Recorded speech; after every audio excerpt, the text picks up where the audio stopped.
Welcome to Sheffield for the first semi-final of the Division 2, which pits the southern winners Cambridge Kodiaks against the northern runners-up Telford Wrekin Raiders. I'm Adam Matman, and joining me for this one is Caledonia coach Richard Rambo Gray. So Rambo, first of all, thank you for joining me. Thank you very much for having me, Adam. I really appreciate this chance to commentate on this game. I'm looking forward to it. Should be a good one. We're going to get straight into the rosters then, and for the Cambridge Kodiaks, they are led by Christina Ashley, who led the team in scoring once again this year with 33 points, now has over 100 for the club since joining. Fellow Canadian Alicia Anderson is another one to look out for, whilst line mate Josie Milton is the top English-born player on the team. Another one to look out for is Finnish player Sarah Karvanen. For the Telford Wrekin Raiders, well, they're led by a bunch of veteran players in Anne McLean and Heather Metcalf, but in scoring it's Tiffany Jane Miller who leads the team in 26 points. We're just about ready for puck drop then, and we will be getting straight into it. And just like that, we are underway as Christina Ashley is the one who took the opening draw for the Kodiaks. Anderson on her left wing, Milton on her right. And straight away, it's Telford who will carry it out. Puck battle up along the boards. Ashley coming out with it. Miller doing a good job of trying to keep the puck moving in a way. Well, that was a bad miscommunication. They got away with it there, Adam. They did, yeah. Telford will recover and hold on. But a very different looking Telford side to one that was here a year ago. For Cambridge, the side that pushed your side all the way, Rambo, pretty much the same, isn't it? It looks pretty much the same. The only difference is the goaltender, really. Yeah. I've not really seen much of this goaltender that's in for Cambridge, but with the D and the forwards they've got, I'm not sure the goaltender is the biggest part of the puzzle for them. No, indeed. They've got that much offence that it shouldn't make a difference, really. Claire Ledbury, number 3, who's on the ice now, another one of their top defenders. Yeah, so much experience as well from Claire. Played with Milton Keynes in Div 1 as well. Yeah, she did indeed. Let's work back on the far side. Karvanen goes to the net, look to try and stab that one home. It is in, it's the first goal, and Cambridge get an early lead then. Not quite 90 seconds on the clock, and the Kodiaks convert. Didn't quite see who it was who stabbed that one home, but I think it's their number 18. Maybury there. Julia Maybury. We'll get a replay of the goal coming up here. Good work over on that far side by the number 87, Alicia Anderson. And then swept home by Maybury. Just look who's there causing mayhem on the doorstep as well. We didn't mention Sarah Karvanen, but the Finnish phenom herself. Yeah, she's fantastic, isn't she? Previously played in the playoffs 2 years ago with Peterborough, and then came back with the Kodiaks on both occasions. Lost at the semi-final stage, so she's hoping to go one better this year, as Ledbury will control. Heather Metcalf putting her under pressure. Karvanen does get one of the assists. Quick breakout into the zone. Anderson couldn't quite put it home, but Cambridge really going for a jugular early on here. Yeah, Telford were, I think, lucky there not to concede their second goal in as many minutes. Good first save by Alice Summerford, but scramble defence was luckily good enough. Getting a replay of it here, you'll see Anderson get it. It's a bit of a toe save there from Summerford, enough to get the job done.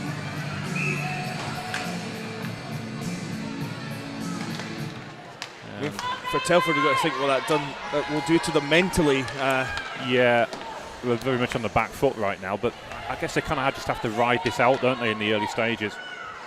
I think, everyone would have known that Cambridge was going to come out fast out the blocks and try and put this one away early. Oh, here we go. Yeah, good burst forward there into the zone by it's Anne McLean's line. I'm not quite sure who the number 5 is because we don't have one on the game sheet. But Ruby Allen onto a backhand and scores, and it's 2-0 Cambridge as they double up. Not at the 3-minute mark yet, and the Kodiaks up and running well and truly right now. firing on all cylinders early doors, and that's depth scoring as well. That's not even that's from the line we talked about at the start, Adam. Yeah, this is I think their third line for the Kodiaks. But yeah, what a start! They couldn't have wished for a better start, really. It's the Catherine Leak line. And some work to do for Telford then, who pushed Cardiff quite close last season in the semi-final. Ruby Allen with a fantastic finish. Again, one of the former Peterborough contingent with the Kodiaks, headed south last season. I'm glad you said which way she headed, because my geography down that way is terrible. Yeah, both in the county of Cambridge. Peterborough used to be in Northamptonshire a few years back, but moved counties, but Cambridge the further south of the two. But Cambridge with a relatively new rink, and Kodiaks thriving since starting up. A lot of similarities, isn't there, Rambo, between the Kodiaks and your Steel Queens teams with that university background? Yes, I mean this Kodiaks team has a lot of actually university Cambridge Blues in it. So it's there is a lot of similarity how they kind of started. I suppose they're an entirely new club, whereas the Steel Queens kind of made that switch. Yes, which is the one difference. But in terms of where we draw players from, they're definitely very similar. A lot of international feel in this Cambridge team. Indeed, Josie Milton just firing behind the back of the net, but Ellie Goldstone will chase that one down over on the far side. And that one comes through. Will be covered off at the back there by Beth Woolston-Romano.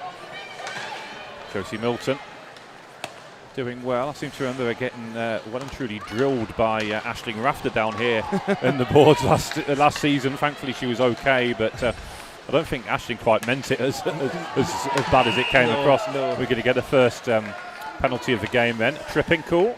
Heather Metcalf got in the box there. Yeah, and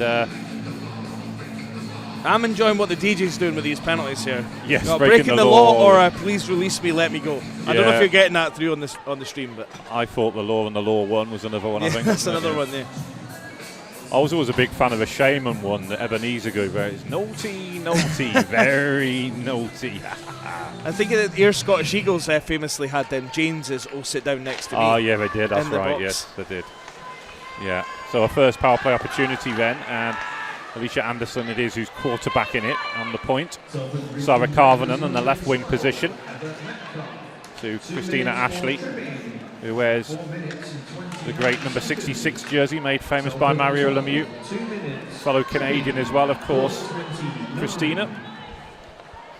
And looking at her scoring record, I mean, it's you can make comparisons to Le Magnifique in terms of what she's achieved in a short amount of time. Ashley sends one through, big save, comes back out, winds one up from distance. It was Julia Mabry with the effort. She normally centres the second line, but she's obviously inserted onto his power play unit as the forward on the point. It's another one of the Cambridge Blues women's players that remember competing against.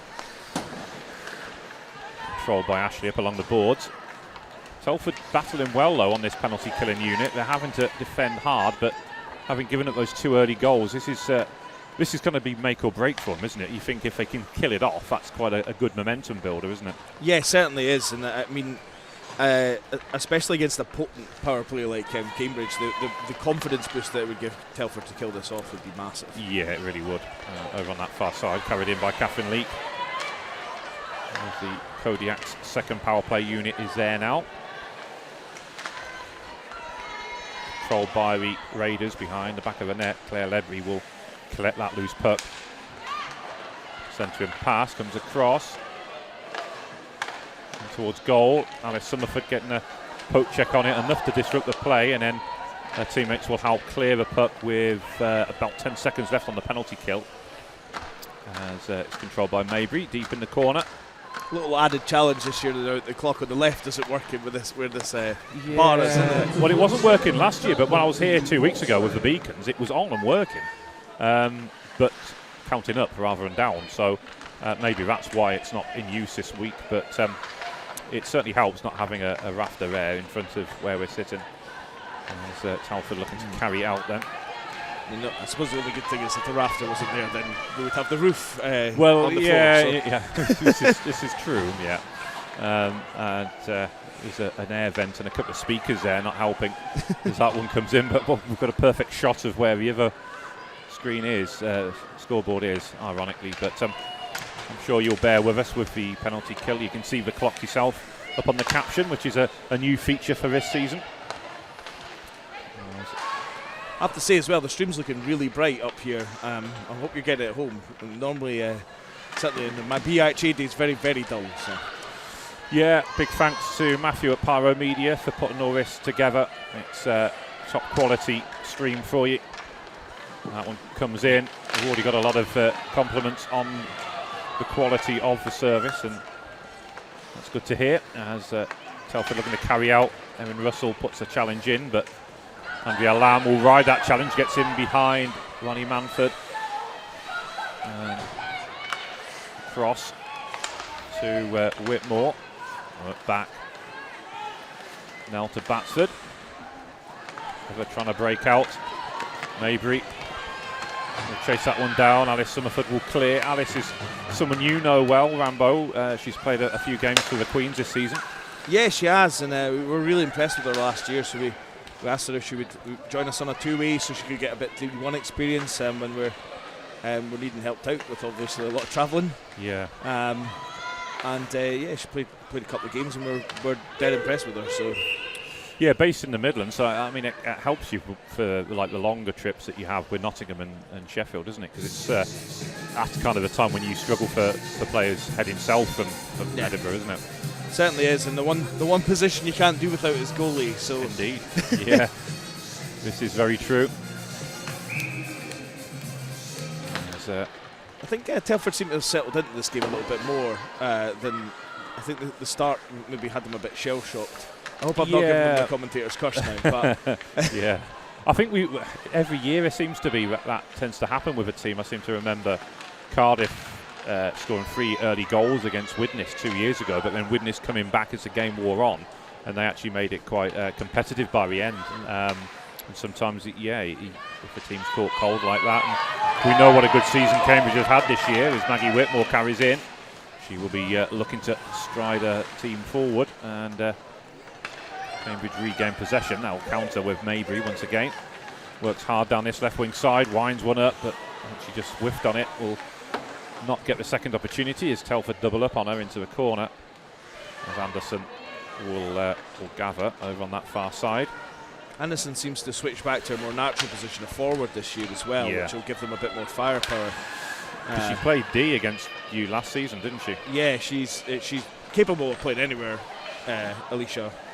It's always been one of the toughest players in the BIHA, and now she's one of the toughest players in WNIHL2. So. Yeah, indeed, yeah. Josie Milton, who, I say, had a fantastic season on this top line. Catherine Lee gets a shot off, kick save by Alice. Sends it out and will be controlled. Tipped back in. Telford regain possession. Logan is open on this side, but that pass just going wide. Russell will check back.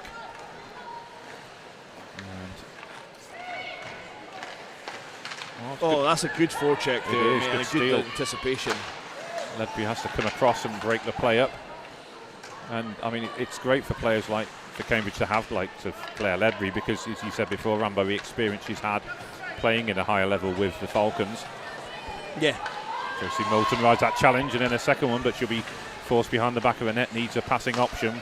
Sends it to the low slot. Goldstone's tied up there though by some strong Telford defending. Milton will leave it for the player on the point, which is Hoshizaki. Yeah, another Canadian-born player. Over into a corner. And then sent around the boards. It will be gathered by Milton once again.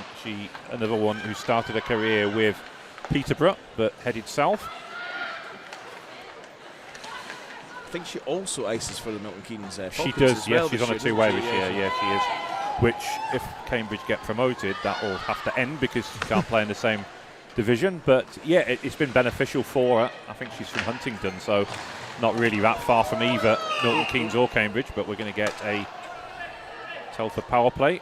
Tripping call is going to be given on Christina Ashley. If you wanted anyone to be in the box from Cambridge as a Telford person, that's who you wanted in the box. You just want her off the ice from Telford's point of view, don't you? Any respite from Christina Ashley's good respite, I think. I think so, yeah.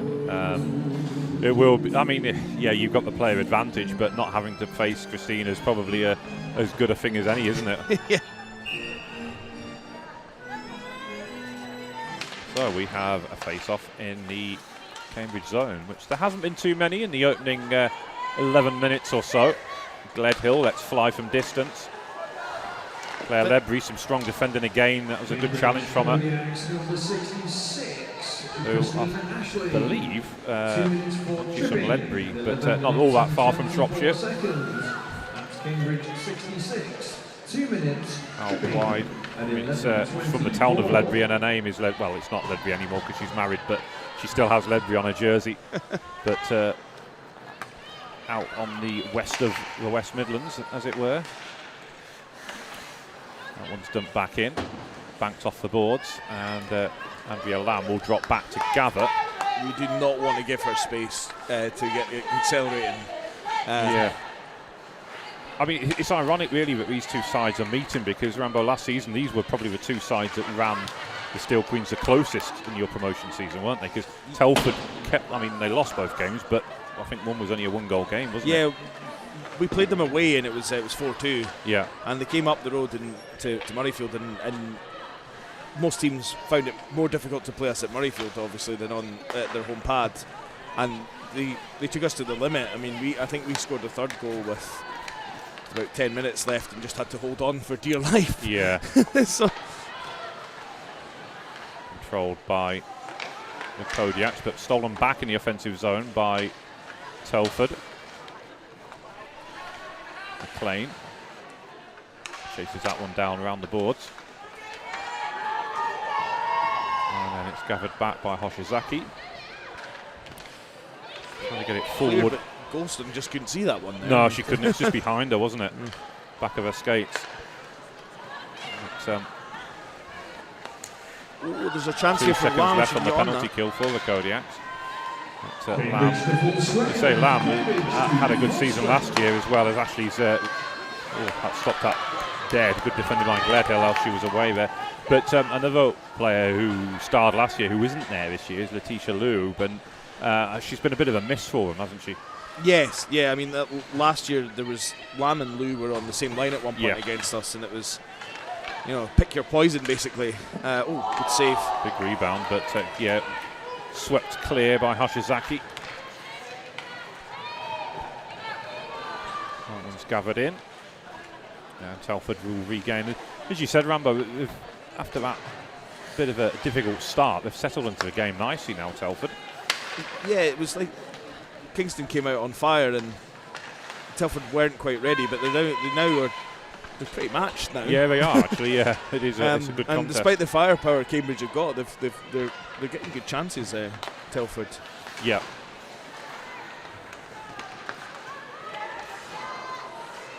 It's controlled in the corner over on that far side. That's going to be a tripping call. Senior referee Howie very quick to raise her arm. Oh, that was a brilliant save by us there. It was, to crawl across to that one. Great reaction from her, wasn't it? And gets the stoppage. Bit of a delay before we see the official call, but I believe it was tripping. I think we're having a conference as to who actually tripped the person. But yeah, I believe so, yeah. Yeah, it is tripping. So, if I remember right, is this I think this ref's maybe based in Scotland? Quite possibly, yeah. Is it Canadian ref? There is a Canadian ref. I think actually you're right. She done our final last year. Absolutely fantastic. Claire Howie. Yeah, fantastic referee. Look, all the officials are have been fantastic this weekend, but I just particularly remember very clear in our explanations and what's going on. So. Yeah, Alice Stanley is on the line, as is Danielle Reynolds, who was a former Coventry Phoenix player last season, but focusing more on her officiating rather than doing both that and playing. But it's a shame, really, because she was a very good defender. But happy doing what she's doing right now as Claire Ledbury gets the return from the rebound. Sarah Carvenan back to Ledbury, who does such a good job on this power play unit. Gets a shot from distance. Big rebound. Josie Milton is being tied up there by Andrea Lamb, but a good save by Alice Summerford. Yeah, I think she blew that because she hit it with her hand towards the goal. So yeah, there was a lot of action going on in front of her there, Alice, but she did well. That little head fake by Ledbury there led to that chance, though. That's just little intricacies in the play there. Everyone looked where she was going to. They thought she was going to pass it, then she put that on net. Worked out wide, cleared, comes back to Anderson. Out wide, shot comes in, big rebound into the corner. Lamb chases down. Still the puck battle continues. Carvenan trying to work it free, but it'll be Telford who come out with it. Over on that far side, Andrea Lamb it was, who was getting stuck in there. Back off the boards, it falls nicely for Maybury. Forced wide though, by some good defending there by Becky Craig. Maybury, and then Craig does her again for a second time, as it's cleared to Anderson. Craig having a really strong shift on this penalty killing unit. Someone's lost a glove. Just lost a glove there. She palmed away Heather Metcalf's stick. Yeah, here's a little one for you, Rambo. As two of the Canadians on this Cambridge side, Christina Ashley wearing 66, Mario Lemieux's number, and Alicia Anderson wearing 87, Sidney Crosby's number. It's funny that a guy like you would notice that. I'm a big Penguins fan, of course, aren't I? So of course I'm going to notice things like that. 66 and 87, two of the best numbers in hockey. Anderson will control, but Telford then killed off two penalties, and again they'll gain some momentum from that. Anderson though strides forward, gets a shot off, and Alice got a piece of it. I think it come off her thumb or her fingertip. Doesn't matter what gets in the way. Yeah. There's no pictures on score sheets. That's indeed, yeah. They all count the same as a save, and as Laird likes to say, with goals, they don't ask you how, they only ask you how many. Exactly. And it's the same with saves. The goalie will get any piece of their anatomy on the end of it if it means blocking a shot. And that one's cleared. It'll be chased down by Anne McLean. What a servant she's been to the Raiders over the years, Rambo. Yeah, I think so, and I'm fairly sure I checked Elite Prospects. She might be one of the highest goal scorers in WNIHL2 history. I believe so, yeah. She's or point scorers. Point scorers, that's right, yeah. I think Heather Metcalf's pretty close as well. Yes, I have. I mean, a lot of veteran talent on this team. They've led this team for some time, haven't they? And it's great to see. As back come the Kodiaks with Erin Russell slaloming her way forward, gets a shot off, but it's from an acute angle, and Russell will go again. Shot on the short side, covered up, and Alice Summerford will make the save. I mean, Telford, we mentioned in the podcast, Rambo, about how strong this Telford goaltending tandem is with Alice Summerford and Tegan Hyatt. I mean, not many teams can boast that as a goaltending pair, can they? No, there's not much between the two of them. It's hard to say, who's the better goalie, as it were. But the two of them are really, really solid in goals. And as I coined earlier today, some afford goals against Alice, but not many can afford goals against Alice. Yes, that's right. Yeah, I've been working on that all day, so I hope people liked it. Yeah, I'm sure they will. Yeah, I mean, I think Tegan's slightly older, so she's got that much more experience, of course, hasn't she? But as you say, Alice, who had a glittering junior career and helped out the Whitley Bay Beacons, part of the goalie pool on occasion. So, I think she's played for quite a lot of teams. I think she has, and she obviously great roller hockey goaltender as well. Yeah, Hoshizaki had about 2 or 3 attempts at that. As we tick down to the final minute in the period then. Wilson Romano all clear.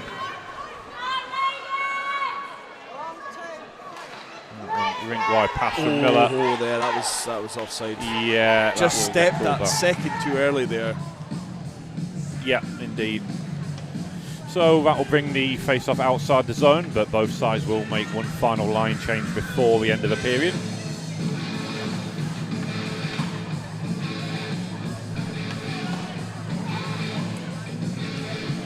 We'll get a face-off. I keep trying to look at the clock, and there's a TV right next to me that I could just watch. Yeah, I think a lot of people forget it's there. It's a nice tool to have, but I tend not to rely on it.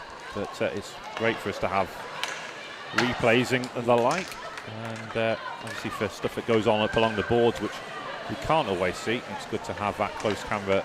Oh, that was a great save. It was. Bit of a poor giveaway there. Maybe going for the prayer pass, as it were, and not quite getting it off. Yeah. That one's dug out the corner. Telford will get a clearance with 17 seconds to go. They're still trying to clear his own. Claire Lebry doing a good job on these near boards. Goes high glove save there from Alice Summerford. And then using the stick to get it away. Tipped away as well there by Whitmore. But that will do it then for the period. Well, I mean, I think after the first 3 minutes, it turned into a pretty even contest, didn't it? Yeah, I mean, I thought, I was a bit concerned after the 2 early goals, but Telford have fought back, and if they can get a goal, they're going to make Cambridge pretty nervous, and it's anyone's game if that happens. So, I think they can get a goal as well. I think they've got plenty of firepower. They just need to be confident in themselves now. They've now had that period of equality with Cambridge. Indeed. Well, we're going to take a short break. We'll be back with you in about 4 minutes' time, so please don't go anywhere. Thank you very much.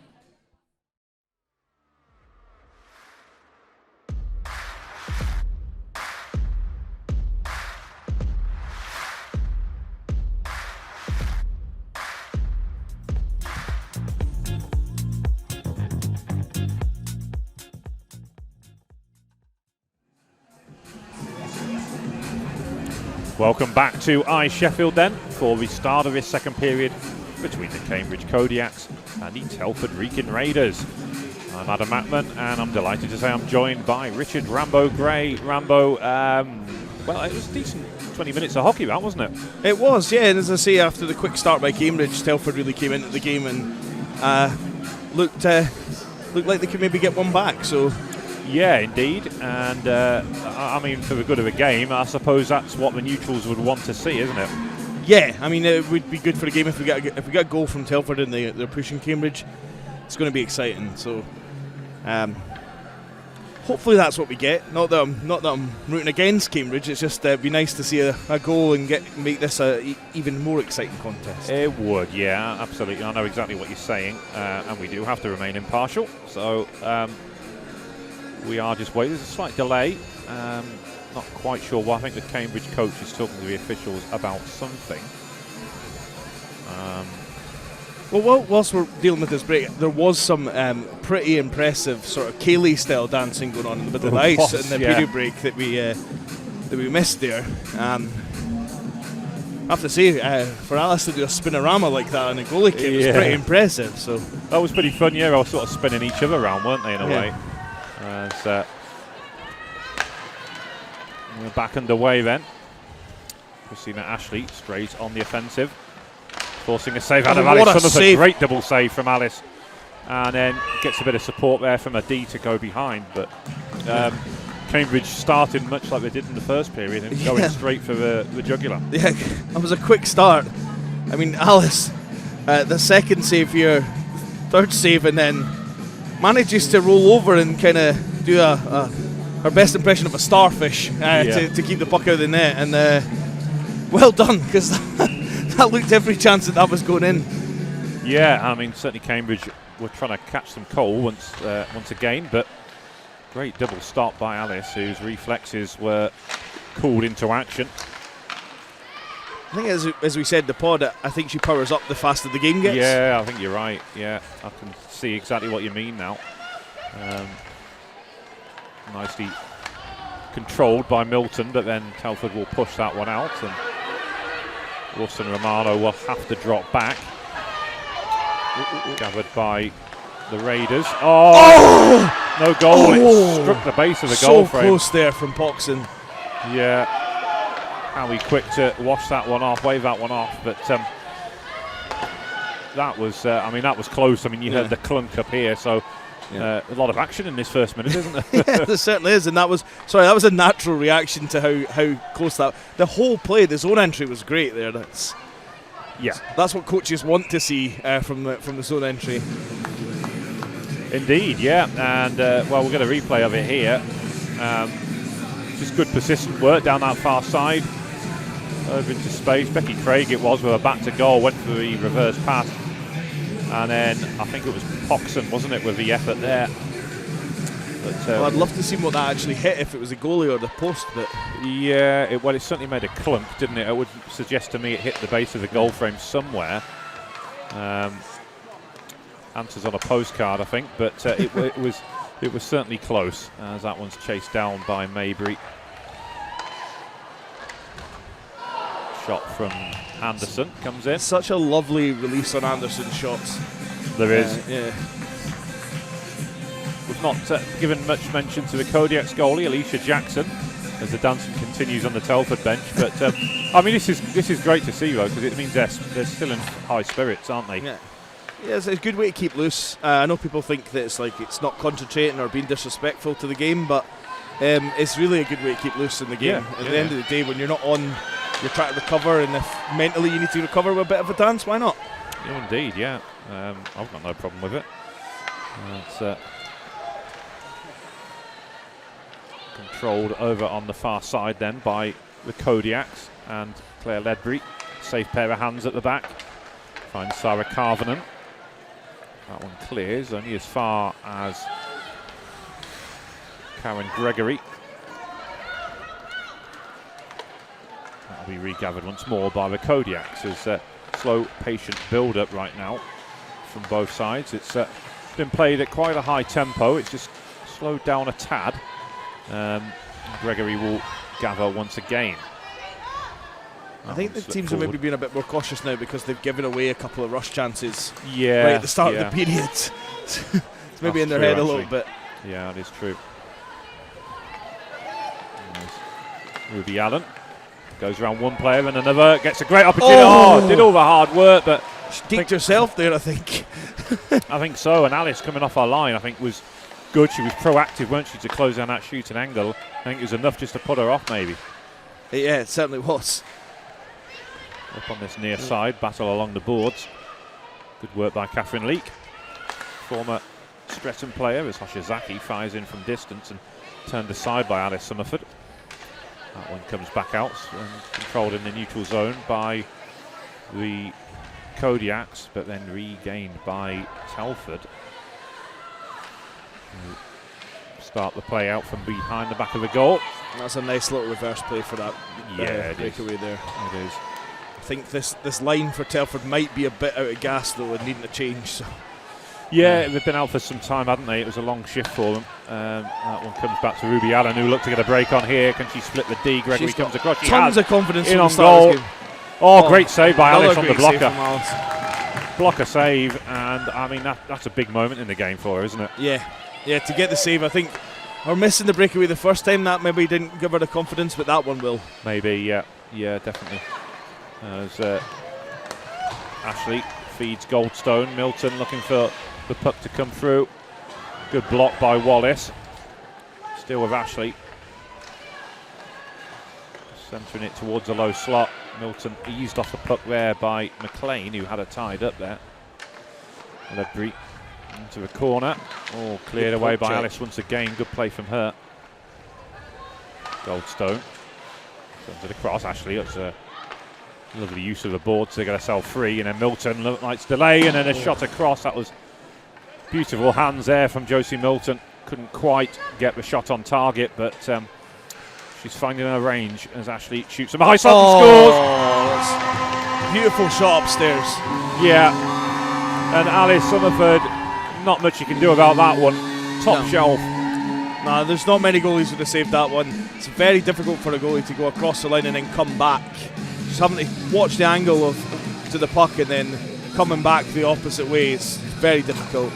Yeah, here we go with Ashley then, cutting across the face-off circle and letting fly.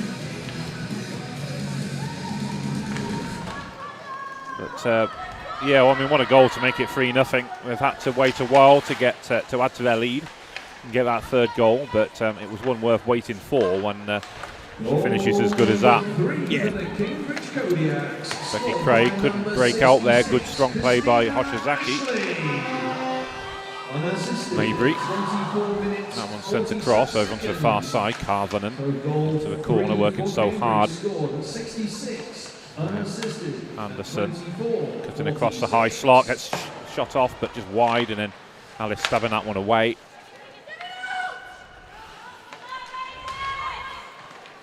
Controlled by Craig. And then once more by Gledhill. Lamb will have to chase that one into the corner.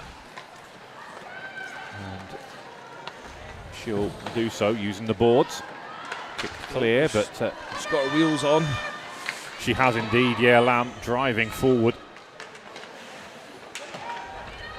Nothing sheepish about that play, was it? Fantastic. As that one comes across to Anderson. I'd like to ram home these points, you know, now and again. As that one is chased down by Wallace in the corner. I know you love a good pun like that, don't you? We were talking about it in the bar last night. There's nothing better than a good pun. That one battled up along the boards. I think that's one of the huge things about Alicia and Christina Ashley is that they're not just graceful players with a lot of skill, they're also really strong players as well. Yeah. So they can hold up the puck just using their body as well.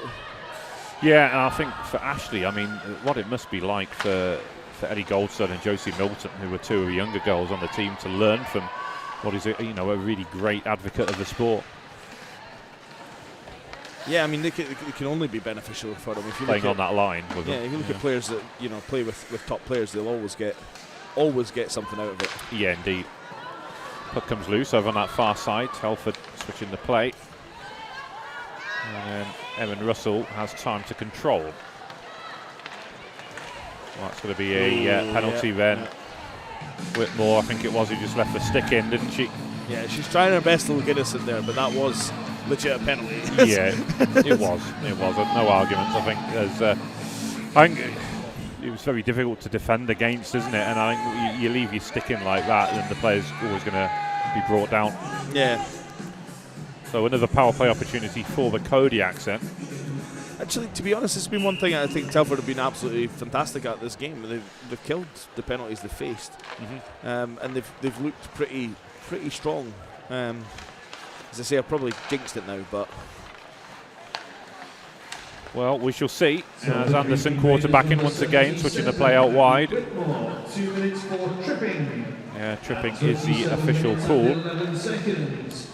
Telford 77, 2 minutes, tripping at 27. Control behind the back of the net. Back to a point and Anderson. Triples it out wide. Back to Anderson again. Winds one up. Blocks well low. That will sting in the morning, but Miller it was, I think, with the block. Anderson winds one up again, and that only just flashes wide. Big rebound for Ashley. Couldn't quite get it on target. She was from an impossible angle there, and then slips that one full for Milton. Well, robbed there by Summerford. The amount of traffic Cambridge are getting in front of the net as well. Yeah. But I'm enjoying these close-ups. Yeah. Really almost see what some of the players are saying. Hopefully there's nothing, no choice words used, but. Well, indeed, yeah, you can almost lip read, can't you? But yeah, some great close-ups from Matthew. Once again, shout out to him for the tidy camera work. And we are grateful to have somebody of his talent here doing the camera work for us. All these games will be able to be watched back after the event as well, courtesy of YouTube. More details will be released, I'm sure, after the tournament is over. as Lamb will carry forward. Shot comes in, comes off the stick of Holland. Ledbury.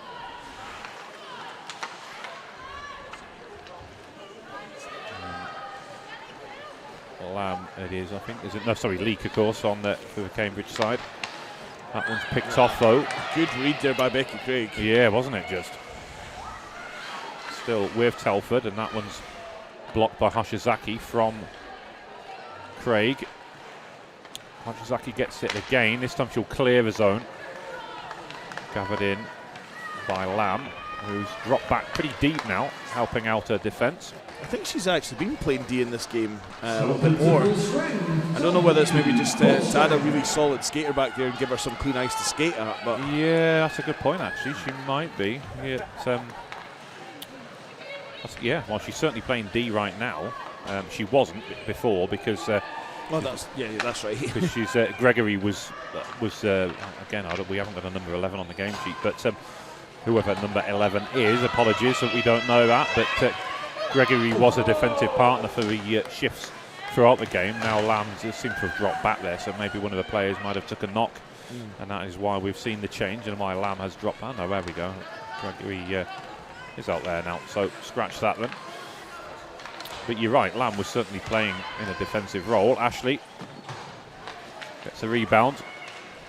Telford have numbers back though, so looking to try and defend this one as best they can. Gets it away. That'll be a chance to push out here, but Russell first to get back. And shot comes in from Russell as she strides forward, but that one high and wide.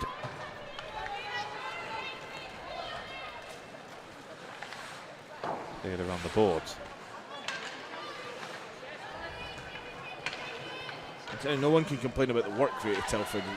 They're hemmed in the zone. It's really chasing pucks down all over the place, and when they get the chance, a forecheck is actually causing Cambridge a bit of a problem as well. So. Well, it is, yeah, and that's going to be cool for offside, maybe carried in, but play at the top of the screen, I think it was, who was offside. Didn't quite get the numbers there, but yeah, you're right, they are causing them problems, and I know it's a 3-goal game now, but Telford are far from out of it, and they are competing well, aren't they? Yeah.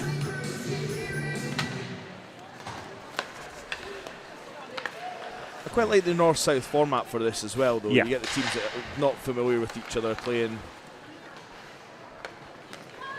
Yeah, exactly. I mean, it was the same in Div 1 this year as well, where traditionally it wasn't, but we've got the new regionalised structure in place for that. The shot comes in, but it was just wide and behind the goal.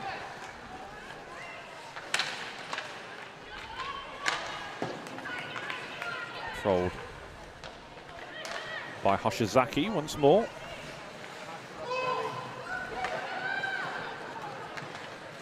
And then Cambridge over on that far side, Carverden it is, working to try and make something happen. Anderson's been found in the mid-slot, gets a shot off. Quick reactions by Summerford. Save. It was indeed. Another save. That's pushed away. Anderson still not giving up on this play though, still trying to make something happen. She'll link it with maybe beyond the back of the net. Hoshizaki goes close to the crease, but then opens up the passing option. Carverden working it back out wide to Anderson, who's in that corner. A lot of zone time here for Cambridge at this point. Yeah, there is. I mean, they're enjoying it, aren't they, really? They're playing with a freedom almost right now. There doesn't seem to be any rush plays. There's the No, and 3-goal leads. I always say the 2 goals lead's the most dangerous one. Indeed, yeah. But a 3-goal lead, that just changes things. It's a magic number, isn't it? Yeah, it is, yeah. You're right. They always say the 2-goal lead is the worst one to have in not just hockey, but I think sport in general, isn't it? It's the same in football, certainly. Yeah. But yeah, a 3-goal lead is psychologically that much more comfortable. I think I just aged myself with the 3 as a magic number reference. Yeah. Well, yeah, I'm sad enough to remember that as well, that advert. And the song that accompanied it. Some of these players would have been born when that. Well, yeah, this is the thing, isn't it? I made a reference about that earlier on, and yeah, you do have to remember about say certain things will just go over their head because before their time. But look at this from Russell; she just walked through the whole team and let loose with a fantastic drilled effort for one of the goals of the tournament. Great individual goal. And that's 4-0 Cambridge, and well, can't wait to see this one back because she danced through the whole team here. Look at this, starting deep in her own zone, drove straight through the heart, rode that one challenge, got in behind, and then once she's one-on-one, had the composure to slot it home underneath the blocker of Alice Summerford. So what was a great goal. That's a fantastic goal. It really was. The other thing you noticed about her there is she got her head up looking. She was actually looking for an outlet pass, but it wasn't there. It was clean ice. She just took it. That's a fantastic goal. That I would agree with you. That is one of the goals of the whole weekend so far. Yeah. Well done to her then for that goal. As something to go again here. Shots blocked though by Jackson. Controlled by Hoshizaki, who brings it back from behind the back of the net. Russell chases that one down. Goal number 4 for the Cambridge. Confirmation then of that goal. We're inside the final 6 minutes of this middle session. Oh, here we go. Milton fires and scores. And a similar goal, maybe not from as far out, but rode a couple of challenges. And Josie Milton has got her name on the score sheet.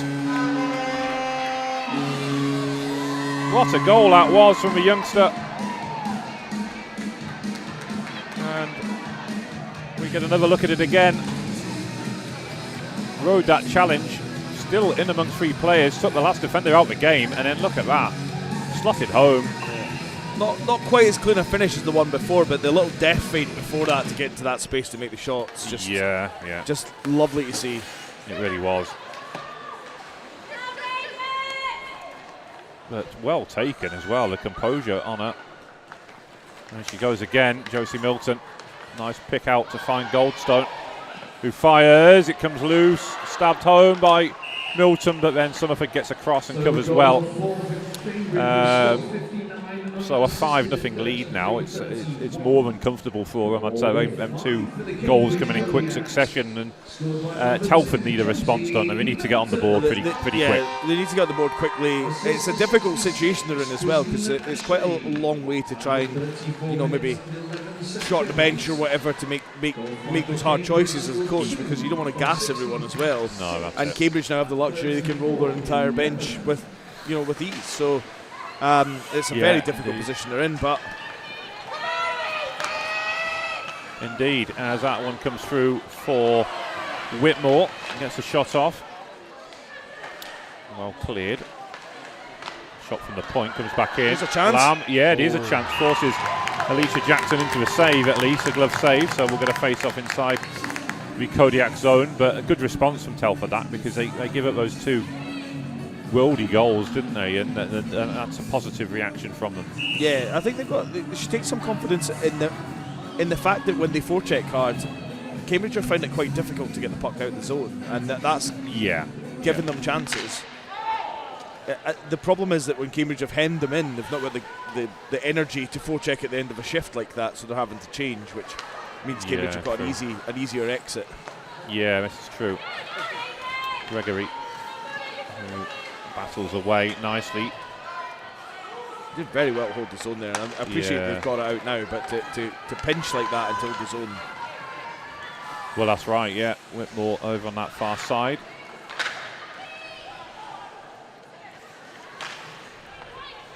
Striding towards goal, it's Oshizaki who gets the shot off, or is it? No, it's Mabry, isn't it? Mabry, yeah. I thought it was Oshizaki from the back again then for a second.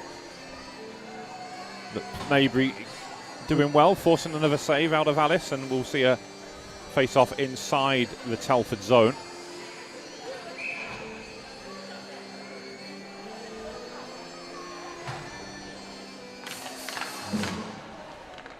From the puck drop, Telford will come out with it.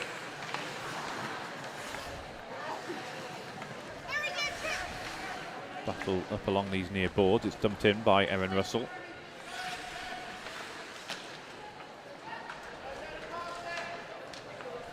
Over to the far side, and Logan, who will carry it out the zone. And McLean will chase that one down, but it will come to Russell once again. So Wallace picking up in the middle here. Yeah.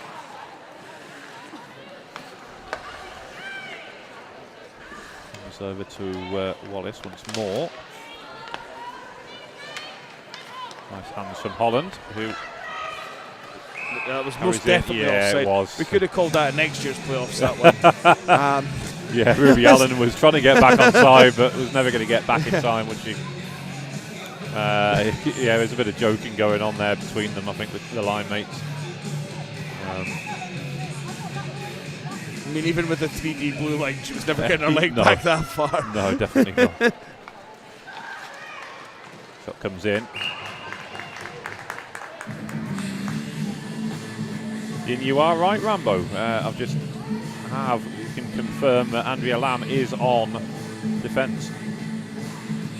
So, but as we know, normally as a forward, don't we? Yeah, you certainly do. And as I say, that last year played a lot of time with Letitia Liu, when certainly in the power play and things, created mayhem. But yeah, she's a very comfortable skater, so that's means it's easier for her to transition between the two positions. Yeah, indeed. That's why you can see the likes of Alicia Anderson doing the same thing for Cambridge as well. Yeah, yeah, indeed. That one's pounced on by Poxon. Jay Poxon, who tries to get that one around the boards, and she'll do so. She's got a good position here. Here's a player open. It's Becky Craig, but Cambridge recover well and stifle her in the end, unable to get the shot off. Cambridge will look to counter now with Hashizaki, who carries out. Milton every now. Time we played Telford, I've always been impressed with Poxon. Yeah. She's had a bit of time away from the sport and come back to great effect. As that one is collected off in the neutral zone by Maybury.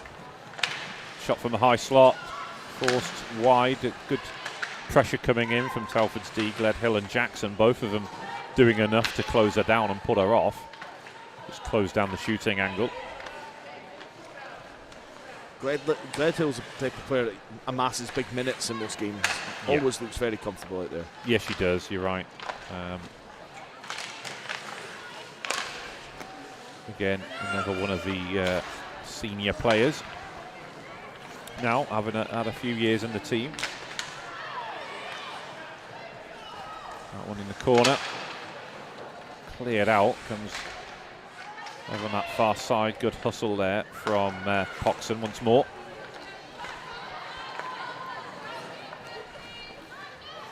And then over on this near side, it's a good turnover. Yeah. Oh, the old offside change. That's the real challenge in the in the second period, is when to change and not be offside. So. Yeah.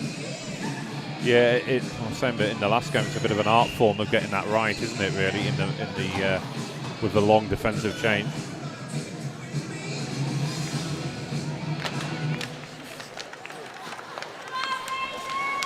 We're back underway then.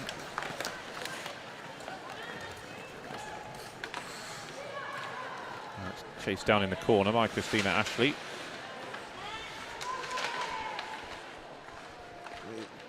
For Telford now, the main thing has got to be to get to this period break and keep it the way it is.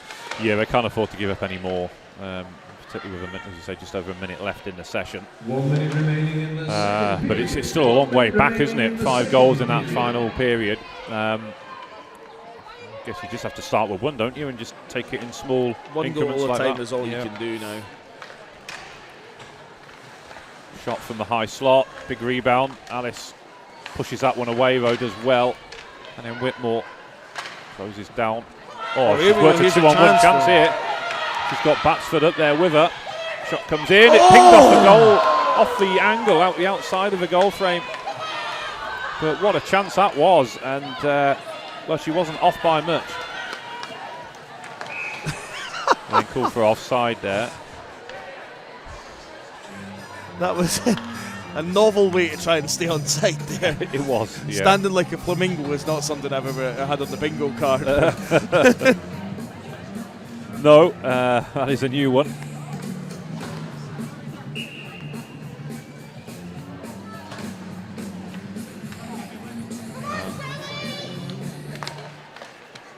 Back then to McLean, who shepherds it back to Wallace.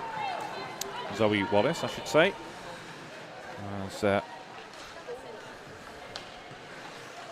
two on the team, Nicola Wallace as well.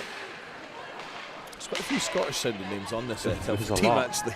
Well, I believe Anne McLean is Scottish, isn't yes, she? Yes, originally, although she's got a very Midlands accent now. Yes, I think she might have lost her accent a little bit. But, yes. Two Wallaces, Logan and Craig is quite a Scottish last name, and a McLean. So.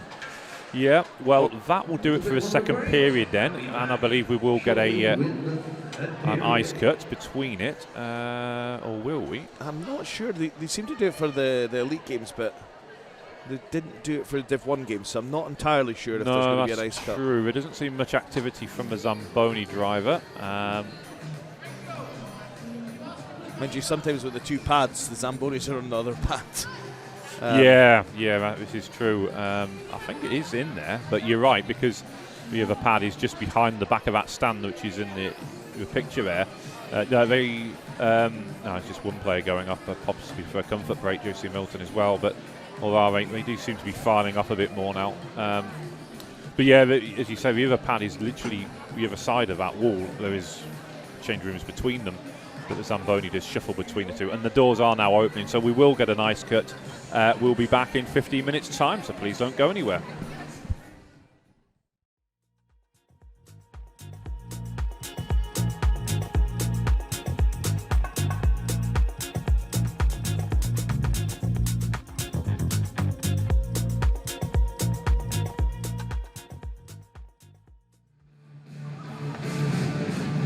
Welcome back to I Sheffield for the third period between the Cambridge Kodiaks and the Telford Wrekin Raiders. I'm Adam Atman. Joining me for this one is Richard Rambo Gray. And Rambo, Telford with a bit of work to do in this period.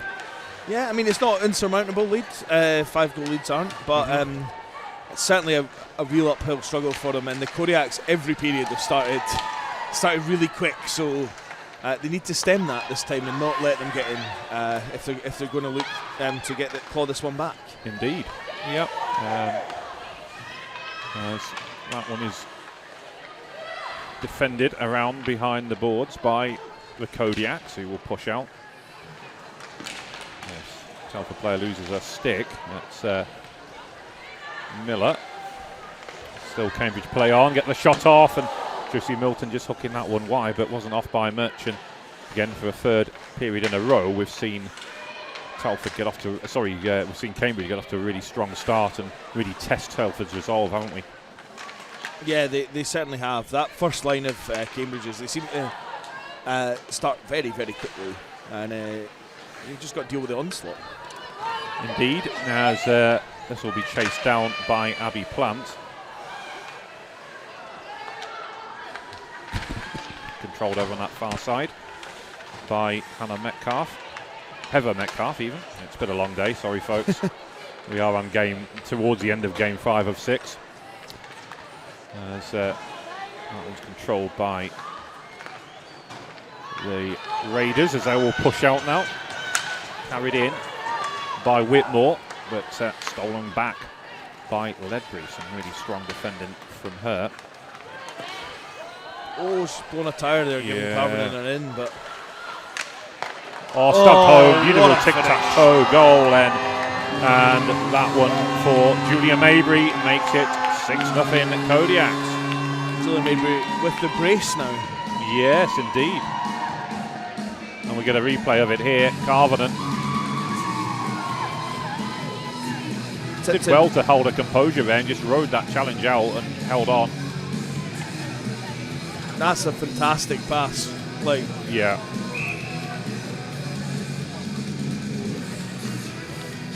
Indeed, we're back underway then, and Cambridge easing further ahead. They're not giving up at all here. Anderson with a set up towards the back post, and we'll get a whistle on the play there. Hope everyone's okay. That was a bit of a pile on there. It was a bit, wasn't it? Alice, I think, bearing the brunt of that, but as you say, hopefully she's okay. Actually, with the close-up, we can see she's kind of laughing. Yeah, so. She is. That's good. Kodiaks. Scored by number 18, Julia Mabry. Confirmation of Julia Mabry's second goal of the game then. And Russell flipping it forward. Metcalf. Goal 6 for Cambridge, scored 18 from 87. So Telford looking to get the break on here, and they will do over on that far side, but Whitmore, I think it is, who's brought down, is it? You can quite see the numbers. I think it is Whitmore, Maggie Whitmore. Ruby Allen it is who will go to the box then. I think for making a try-saving tackle, actually. Yes, it was rugby-esque. Unfortunately got a Telford player down. Yeah, it is Maggie Whitmore. There was a bit of a coming together there.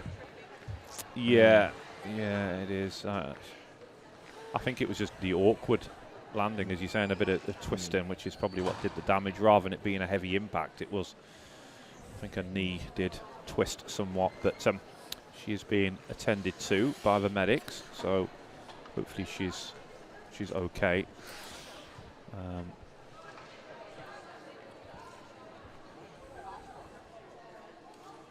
Yeah, she's still lying on the ice, but being attended to. There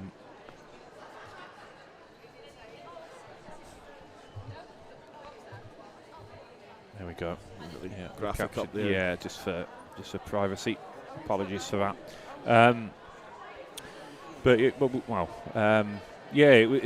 going to go on the power play, aren't they, Telford? But that's consolation when you've got one of your teammates set down like that, isn't it? Yeah, and I mean, regardless of the scoreline or the implications of the game, you just never want to see anyone hurt at all. No, indeed. She is moving slightly. There's at least 3 officials tending to her right now, and hopefully she is okay. Certainly her upper body is moving, which is a positive sign. It seemed like a lower body injury, didn't it, more than anything? Yeah. So which would suggest ankle or knee, perhaps, one of the joint areas. She's still being spoken to. There's trained staff here this weekend, which is great to see. So straight on the ice, straight attendance. We just need to see if she can move and take it easy. Paramount, her safety is paramount over anything else. So yeah, indeed, it certainly is. We never like to see this, of course. But I mean, you sort of sense as soon as she went down and didn't get straight back up, it was you could see it was probably something that was troubling her. Coming together. She's getting up now, which is good. She's up on all fours. That's positive. Yeah. And you can hear the round of applause in the arena, so that is another positive sign. And if she can get up onto her feet and skate off, that's even better to see, which she is. She's not putting too much pressure on her right ankle, so suggests that's the main impact. But that's. I tip my hat to the first aiders. Yeah, I'm terrified to go on ice just after a cut like this. And yeah, went on, dealt with her perfectly, and now helping her off the ice. So. Yeah, well, she is being helped off somewhat, but mostly she is able to skate off herself, and that is certainly more positive to see. She's going to go straight down the tunnel, so I'd imagine she will receive a little bit more treatment to see the extent of the injury. But yeah, she's sitting down now, but she's off the ice, and it's not as serious as we first feared, so that is a positive for her. There'll be a bit of a delay then before we get back underway. It will, as I said before, will be a Telford power play, as we are still in the early exchanges of this third period. Cambridge Kodiaks number 23, Ruby Allen, 2 minutes for tripping. So tripping is the call on Ruby Allen. 28 seconds. That's Cambridge 23, 2 minutes. Tripping at 42-28. Controlled by the Raiders then, as they look to try and convert on this power play and get themselves on the scoreboard. Gledhill's shots charged down, and it will be Holland who will push out here. Forced on the left wing side. That's a good recovery challenge, isn't brilliant back check from Gledhill after making that error there. Indeed, yeah, and back Telford Lamb, who can catch them on the break here a little bit. It's opened up the ice a little bit more, so having to build from the back has perhaps helped them. Telford just about keeping that inside. Shot from distance goes into the corner. And wind-up shot from Gledhill as well. Controlled over on the far side. Back to well, not quite the point, is it? Just outside the face-off circle, but Alicia Jackson with a notable save to make there. Looks quite routine for her. I think they need to get a little bit more traffic now. Yeah. They're going to push to get a goal to break that goose egg. They're going to have to unsight her. I think. I don't think it's a straight shot like that's going to trouble her too much. Yeah, you would say so. As Metcalf will take the draw. That one will be cleared. Chase down. Tell you what, they're forechecking very hard for a penalty kill there. They are, yeah. I mean, they're just not easing off, are they? And that, I mean, that's a mark of a side that has been used to winning this season, playing high-intensity hockey. And, well, even though the game, I'm not going to say it's won, but they're in a very comfortable position right now. But they'll still be got, half an eye on tomorrow's final if they are to get there, and won't want to be easing off any bit, will they? No. I think the one thing is that, intensity breeds more intensity, and if you slack off or think you can just chill out, then that's when you maybe put yourself in a difficult position for the next game. So yeah, I mean, different situation for you last season because you weren't afforded that luxury, were you, of a comfortable semi-final? No. In some ways, does that work out better though? If you've had such a tough battle like you did against Cambridge, you then you've got that intensity already for the next day, haven't you? Yeah, I think when wee Jess's goal went in, obviously I've watched that about 500 times, I think. Surely not. but I've watched it several times. I think we almost felt like we were ready for tomorrow already. I think. Yeah. Mm-hmm. Yeah.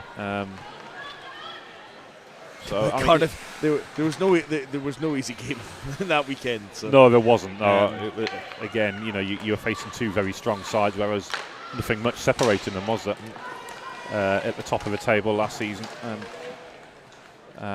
what was a relatively straightforward straightforward season for the Queens throughout the regular season. It then becomes a lot more intense very quickly, doesn't it, in the playoffs? It certainly does. Other big challenges are ice rink shutting about a month before. That doesn't help as well, which isn't ideal, but it certainly doesn't help. And we'll get a face-off then in the Raiders zone. Catherine Leake waiting patiently to take the draw. This is a very sort of back catalogue Foo Fighters song they're playing here with the DJ booth there. He's obviously downloaded the playlist, hasn't he? Yeah. That's it. Action goes into the corner. Andrea Lamb will carry out. And getting up ahead of steam here. Gets in behind. Here we go. Oh, great last-ditch challenge again by Erin Russell, who got to be in contention with a player of the game, hasn't she? Erin Russell's been incredible. And Plant whiffs on it.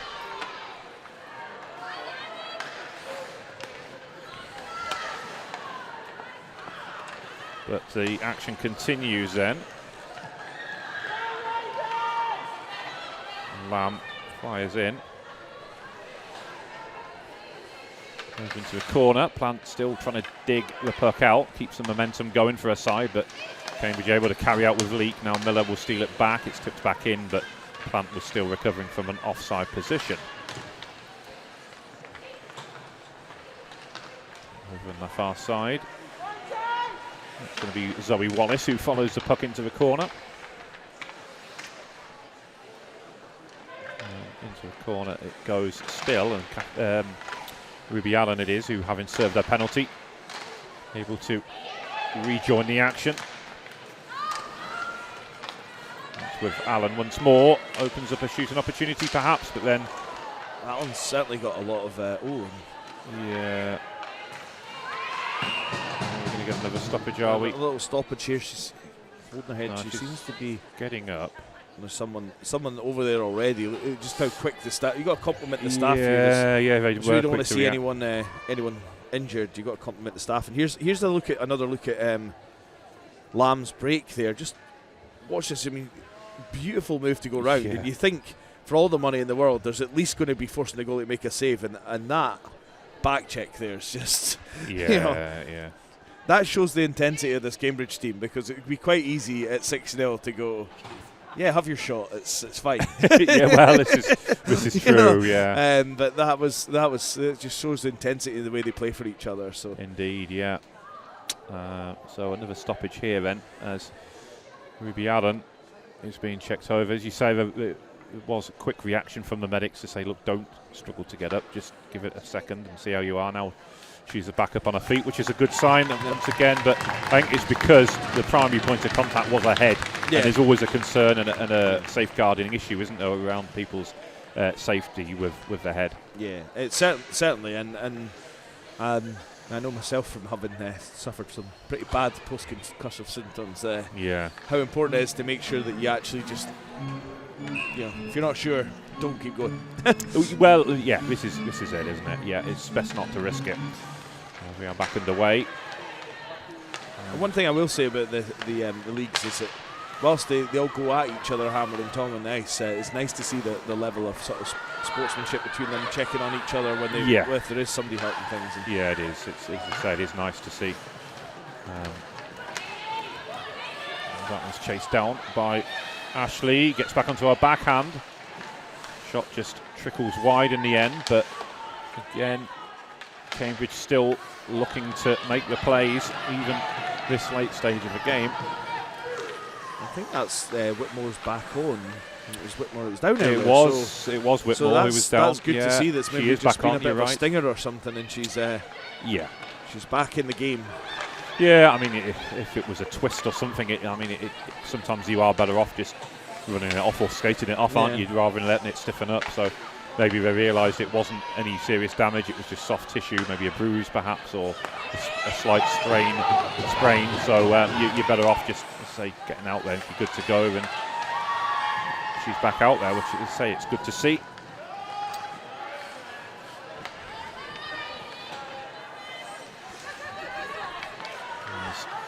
Shot comes in from distance from Gledhill. Oh, they're playing on. The refs are giving them a shout to play that. I think nobody from Cambridge really forechecked that in to go for the rebound. So Telford, sorry. So referees trying to keep the game moving. And which is good to see. You don't want it to be too stop-start, do you? In terms of, unless it's necessary. Obviously, with injuries, you can't help. But when it's stuff like that, you just want to keep the flow going, don't you? And it makes for a better spectacle in that sense. And Ledbury steers that one towards goal. Picked off, though, by Taylor Jackson. Shot comes in from Anderson. Rebound whiffed on, though, by Julia Mabry. I think from a Telford point of view, they're never more glad of someone whiffing on a puck in their life there. Yeah, indeed. As the puck battle continues. Carvenan. It's almost unfair, the two first lines that Cambridge can roll out at this level. Christine Ashley, first line centre, Alicia Anderson, second line centre. It is a lot of talent, isn't it? Yeah, you've got the two young ones. You've got Mabry. Oh my goodness! I hope that's a big hit along the barrier. Yeah, thankfully she's getting up quick, but Jackson may do some time for that. As it were.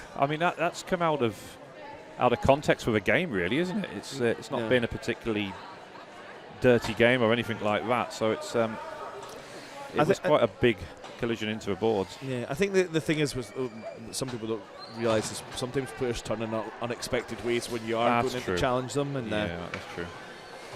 The good thing is she got straight back up, and we'll assess what the refs will assess what the penalty is, and that'll be that essentially. Indeed, yeah. So we get a face-off into the Telford zone. The officials are having a meeting, as you say. Look, I'm going to board in, so is it?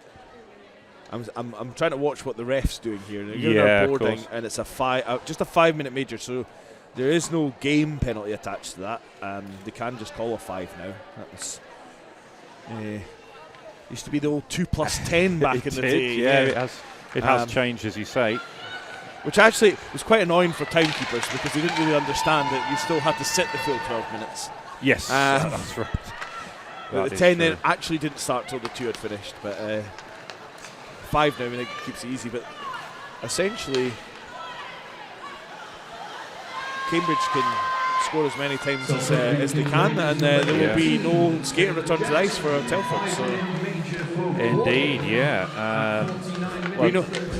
Cambridge seem to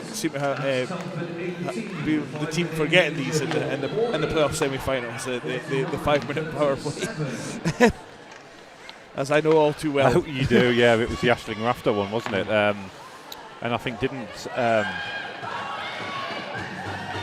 wasn't there a second penalty call? Wasn't immediately after the 5 minutes. So we had killed it by that point, and then there was a 2 minutes. So it was essentially a 7-minute power play. That's right, yeah, it was.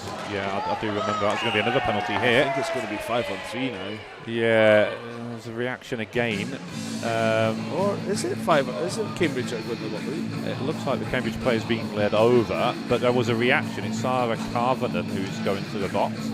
There was certainly a reaction from the Telford player. I don't think she was too happy with the challenge.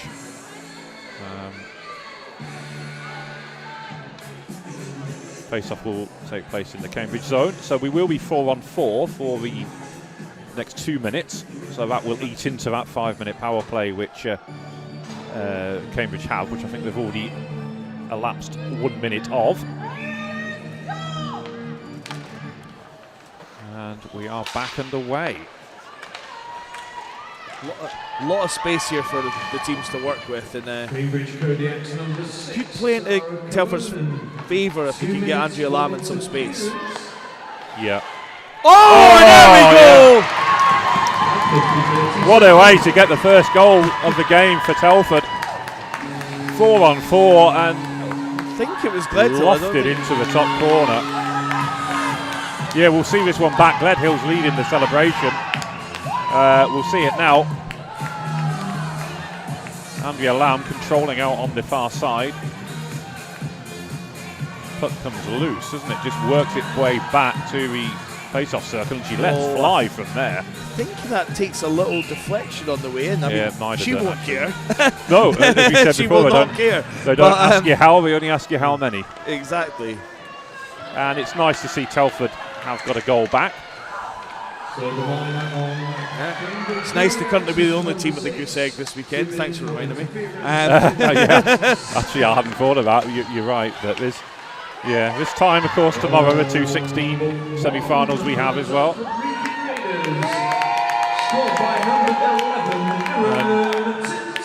Widnes or Streatham could come away with a shutout as well, of course, and the game coming up for you next, which is our final semi-final of the day. And then we start again tomorrow morning. I'm glad the ref kept her arm down for that, because that was a flop. Yeah.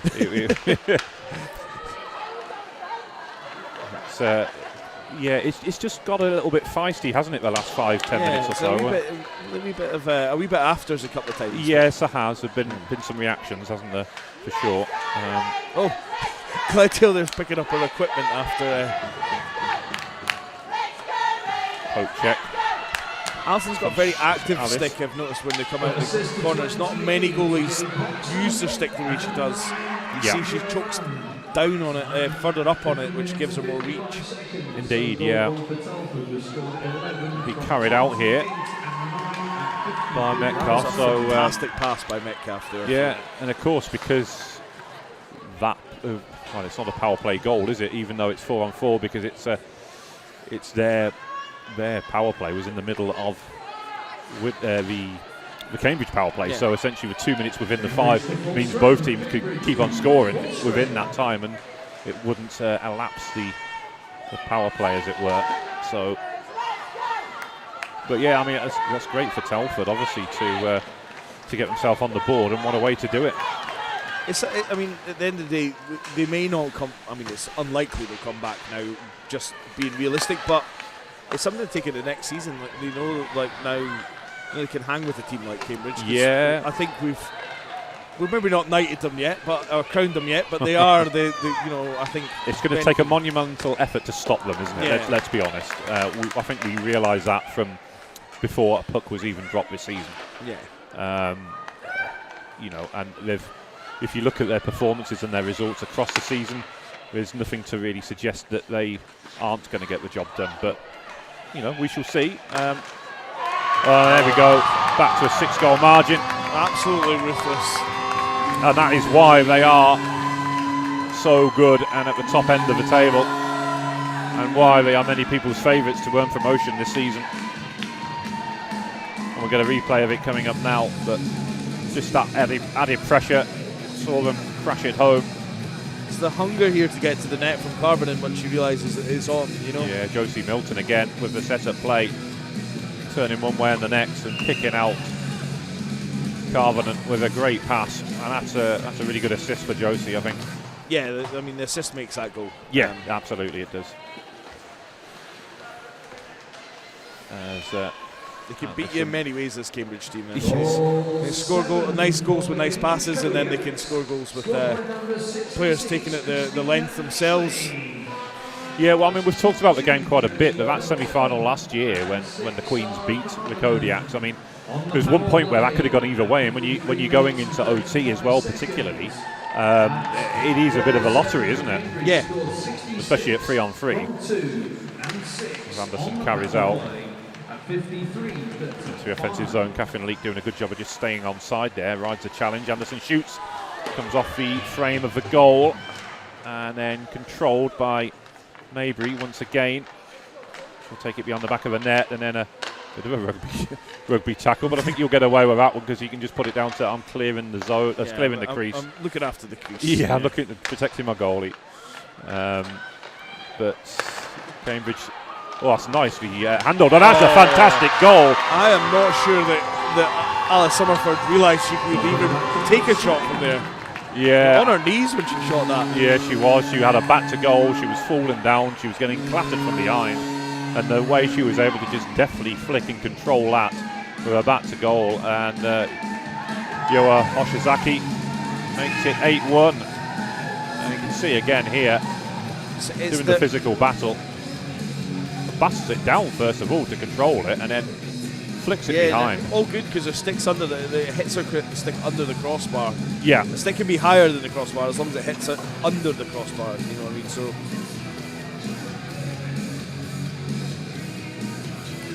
So a bit of a delay before the restart.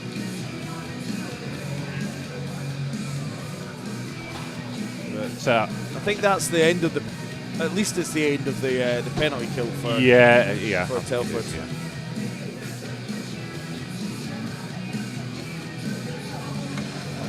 Telford, the Telford bench wanting a little bit of explanation on this. Not quite sure why. I think they may be asking about the high stick, whether it was a high stick or not. Yeah, perhaps. Yeah, I mean that's a good shout. Video review system, but I think this is the video review system that we've got here. Yeah. The only feed we have. But the goal will count. Goal number 8 for the Cambridge Kodiaks, scored by number 9, Yoha Hoshizaki. No, you got that wrong. Colin has got the wrong game sheet there, I think, the wrong team sheet. Listen, Mr. I call Kate Gillis Giles. Well, less of that from you. I don't call her Giles. That's Laird. It was Laird, yeah. He did call her. He did explain at the beginning of the game when we ran through the team. He said Gillis. He says, but I will refer to her as Giles through the game. So he did preempt it. To be fair, we've got some interesting names coming up on the Streatham team. Lithuanian player Auguste Thomas Sevachute, which I think I have mastered now. Practice my Lithuanian. Oh, some nice hands again from Lamb. Oh, and a great toe save in the end from Jackson, but I mean, she danced through again down the slot. And Lamb almost finding the finishing touch. Yeah, the puck went on the Lamb there. Oh. I've been watching a bit of Sopranos, can you tell? Yeah, I can. I can. That one dumped in by Russell, who scored that fantastic goal earlier on. And Cambridge really very much in control now with an 8-1 lead. Shot from Ledbury, that went through traffic with about 3.5 minutes to go. And then another effort there from Vicky Brandon, I think it is, who's getting her first shift of the game late on. So I'd say good to see. I think just about everyone has had a shift now, or near enough. I think the only one who hasn't is Liz Swift on the 52. Sure, she'll be on swiftly. I'm sure she will. As Milton whiffed on the first effort, went again. Looks like she's holding her calf there, so I don't know if she pulled something as she pulled the trigger there, but she's struggling to get off. Could be cramp. Could be cramp. Let's hope that's all it is. Somebody chuck her a banana. That'll help with that. But yeah, I don't know. Dehydration can cause that as well. Possibly. Yeah. But her calf has seemed to give way on it. They are desperately trying to get off the ice here, aren't they? It's quite enjoyable to watch that replay of Lamb there again on that breakaway. I feel like the move she pulled there, almost it deserved a goal somewhat. But, it really did. We don't work on a merit-based system in hockey, so no, this is true. So unfortunately, it doesn't show up on the scoreboard. But this is true. So Josie Milton has made it back to the relative sanctuary of the team bench. She's been attended to, but it doesn't seem overly serious from that. She was able to just about help herself off, but something certainly went on her as she pulled the trigger. As you say, it could be cramp and dehydration that caused it, and let's hope it's no more serious than that. And she's had a fantastic game as well, so it'd be a shame to see her exit at this stage, but with a couple of minutes to go, I'm sure that won't be concerning her too much. She'll be looking forward to the final tomorrow, I'm sure. You can get rest up or ice or heat, whatever you need. Yeah, possibly. It's hard to tell what you need sometimes, but yeah. If it's a swelling, generally it'll be ice, isn't it? But if it's muscular, maybe heat. If it's cramp, water.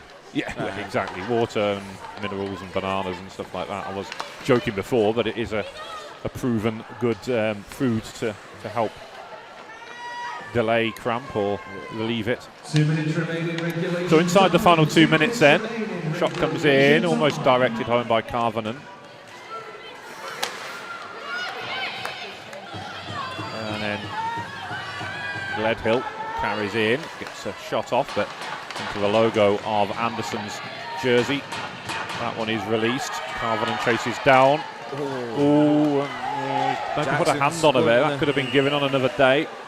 I think they are going to call it, aren't they? Yeah. I mean, she was away from him and she's kind of patted her on the numbers a bit, but it was enough to bring her down, and I can see why it's been given. I mean, yeah, I've seen worse crimes go unpunished.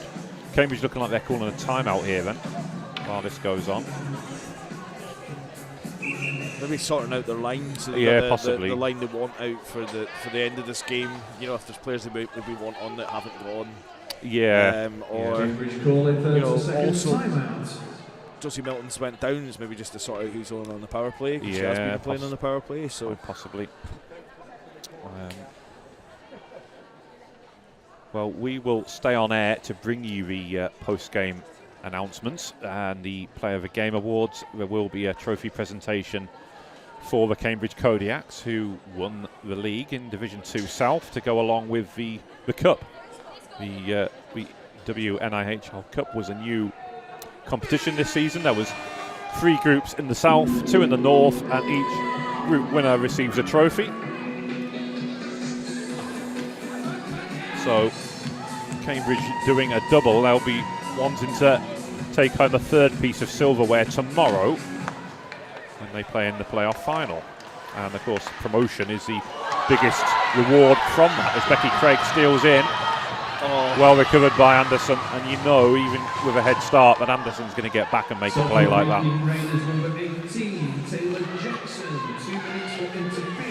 Yeah, the interference call then. And back come Cambridge. Have they got time to get another goal? They have, just over a minute remaining.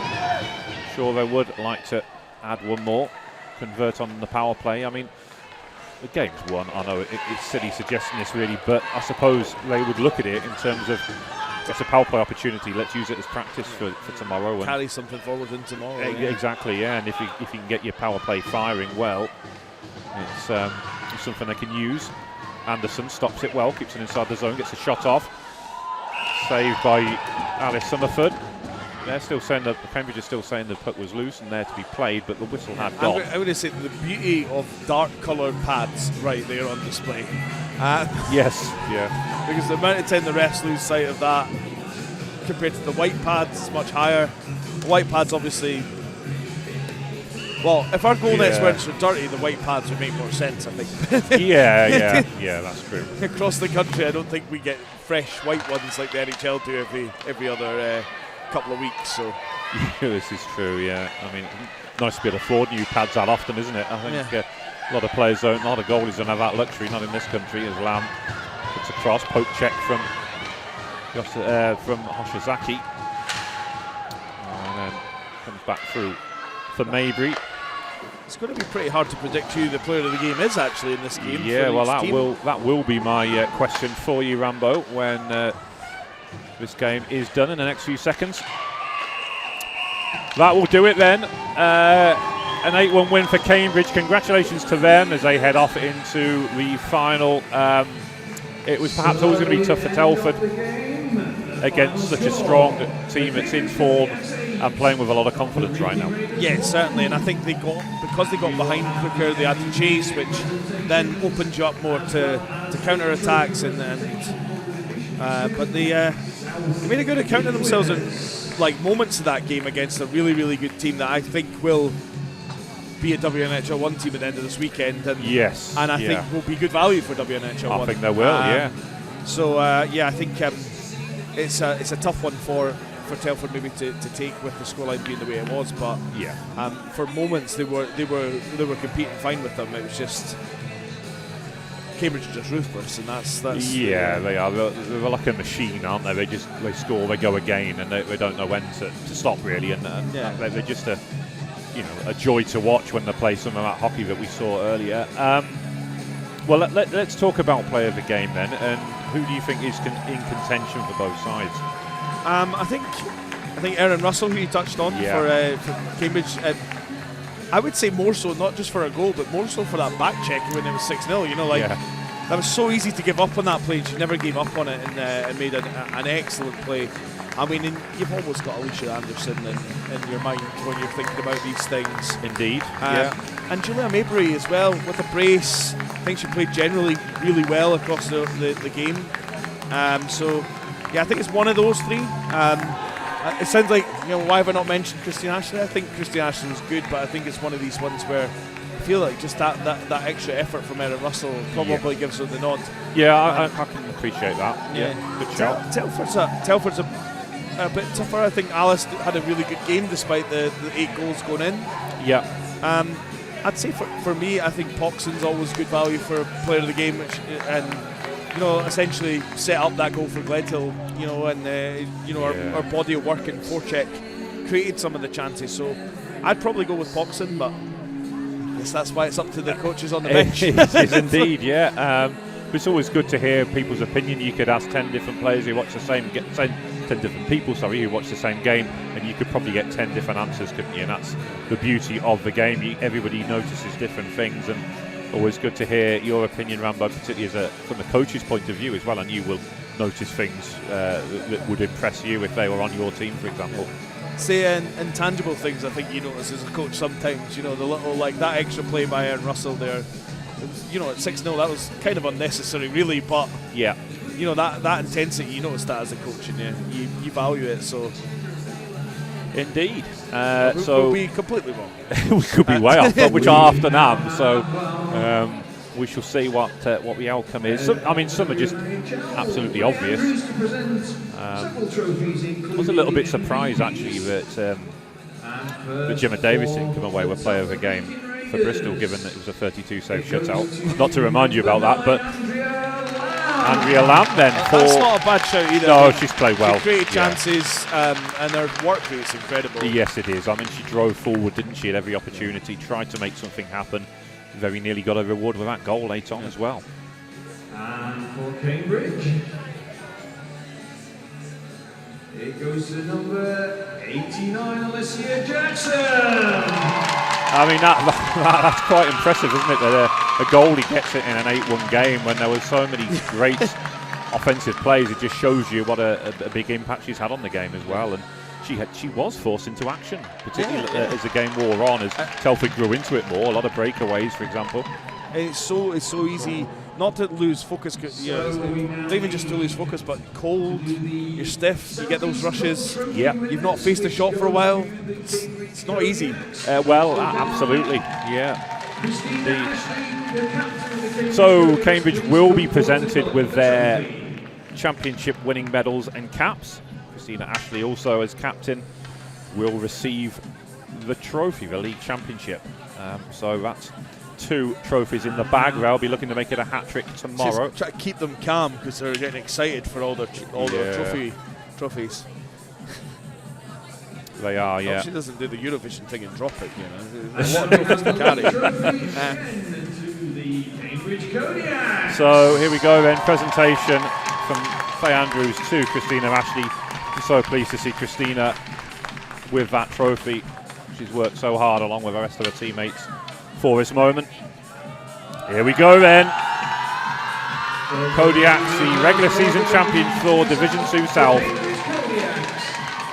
And a big shout out to the Haringey Greyhounds, who of course won Division 2 South B, and they've been promoted into this very league for next season. So they're not here at the playoffs. Some solid players in that roster. I wouldn't be surprised if they're here next year.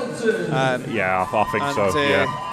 You know, I don't know all the players in the South, but when you recognise a few from what you've seen at university, etc., you know, you could tell the quality team. And may I say, probably the most banging jerseys in the... Yeah, they're pretty cool, aren't they? Yeah, they are. There's some good ones out there, but that is a good one, certainly. Well, Cambridge then receiving their championship winning medals and their caps. Well done to them. Nice to see Telford sticking around to applaud them, really paying their respects. That's good. Sometimes you just got to applaud. You were beaten by a better team on the day, and you know, the Kodiaks are ruthless. 43, Ronald Manfield. 52, Elizabeth Swift. 59, here we go then, running through the team. Christina Ashley comes back to collect her medal and cap as well. 89, Alicia Jackson. And 91, Ellie Goldstone. Ellie Goldstone and number 91, the final one on the roster. So congratulations once again to the Cambridge Kodiaks, who are the league champions of Division 2 South A. And looking forward to seeing who they're going to be playing after yeah, we're going to be sticking around, Rambo. If you would like to join me again for that one, it'd be great to see. I'm going to be a pleasure to join you for that one. Thank you very much. I'm going to take a very short break and try and get some interviews, so be back with you shortly. Please don't go anywhere. Thanks again, guys.